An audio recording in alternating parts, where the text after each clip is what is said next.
వచ్చే హైదరాబాద్ చదువుకునే తెచ్చి నీ పక్కన పెట్టి దొరుకుతుందా? ఆమె ఇట్లా గురించి చూసి ఏం చెప్పి అడిగేస్తుంది. మీకు అదే నైపుణ్యం అంటే, తెలివైన పని ఏమంటే మనం చేసే పని చదువుకున్న చేయలేరు.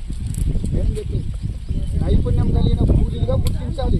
ఇప్పుడు మనం ఇత్తలు పెడతామా, ఇద్దరు కరెక్ట్ పెట్టుకుంటూ పోతాం. మనం వాళ్ళు పెడతారా? ఏసీ రూమ్లో ఇట్లా అనే వాళ్ళు. కాబట్టి ఇది నైపుణ్యం అని మేడం. మళ్ళీ పోతాను, ఒక ఆర్థిక సంవత్సరంలో ఒక వ్యక్తికి 100 రోజులు కుటుంబానికి ఇచ్చేవాళ్ళు. ఇప్పుడు ఇవ్వద్దు. ఒక వ్యక్తికి 200 రోజులు పనిచేయాలి ఒక ఆర్థిక సంవత్సరంలో. అంటే ఎప్పుడు? మార్చి, ఏప్రిల్, మే చేస్తే మళ్ళీ వ్యవసాయ పనులు చాలా అవుతాయి.